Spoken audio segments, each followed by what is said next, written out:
Hi there, and welcome to this week's edition of Feeling Smarter. As always, I'm joined by my co-host Tim Miller in person today. Welcome, Tim. Aaron, always a pleasure to be here. Well, we are continuing our conversation around the changes to limited recourse borrowing arrangements and the importance of guidance that we have been waiting on, and the ATO has now provided that rapid response to the changes that are in effect, in essence, from the 10th of August 2026.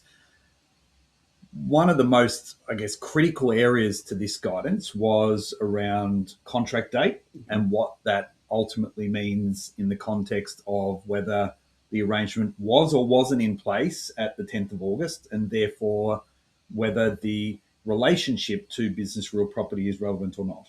Yeah, so of course one of the key things once the legislation had been announced, the key for everybody was really what it meant by talking from a grandfathering point of view, and what it meant to have an arrangement in place before the legislation kicks off, and the legislation being the restriction that real property investments must satisfy the definition of business real property. Yep. And so what the ATO have confirmed in their on their, let's call it their fact sheet, is that the legally binding contract must be entered into prior to the 10th of August. Yep.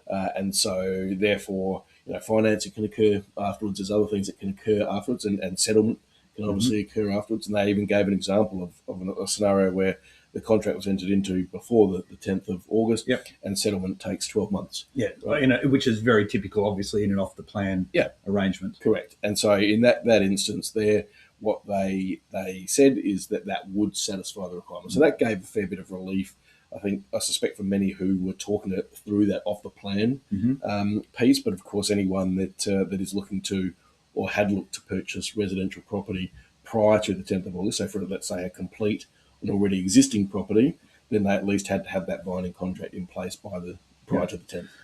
I guess one of the unknowns, though, with this is how far a contract might actually change to the extent that change occurs after the 10th of August. Because when we think of limited recourse borrowing arrangements, we know that different states have different obligations to ensure that arrangement complies, both at a Commonwealth level when we think about SIS, but then obviously you've got state-based duties that are relevant as well. So I think it's fair to say, whilst the guidance is there and available for us, it doesn't really tell us how long that piece of string is when it comes to, if the terms of that arrangement needs to be altered to, in essence, settle on it.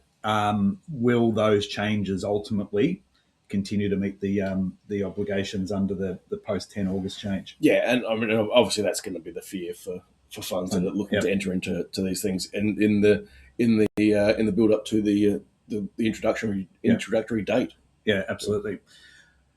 The other part to this that we got clarification on was the continuity of the business real property definition being met as well. So can I get you to explain the importance of that? And then we might sort of delve into a little bit further on what's changed, but also then what pretty much stays the same as we move forward with those, replacement asset rules and what happens once the loan's been repaid as well. Yeah, and I think maybe it's almost worthwhile jumping back to move forward with regards to this and say that under the existing limited recourse borrowing arrangements, if you change the nature of the property, right? So if you move a property from commercial to residential, then you've changed the nature of the asset, and therefore you're in breach of Section 67A. Right? So that's already in existence.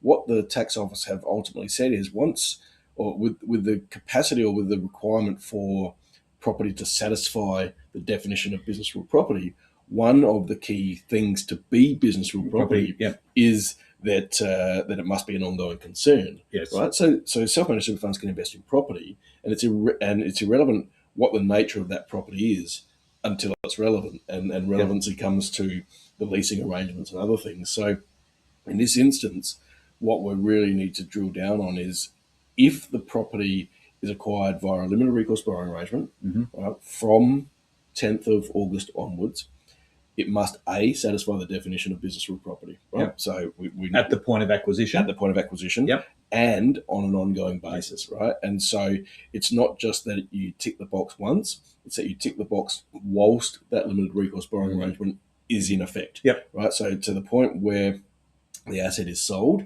and if we go through all the way to the in-house asset exclusion that exists, right, all the way through to the point that the asset is transferred to the trustee of the self-managed super fund, yep. right, away from the bare trust, it must be an ongoing a property that has an ongoing or satisfies the definition of business real property. So to sort of drill down into that, and the ATO does provide some context there. I mean, if we have an arrangement where the fund has a lease, doesn't matter, related party or whatever, and we have business real property, and that lease expires, and in essence, that party goes and finds a different tenancy to move into.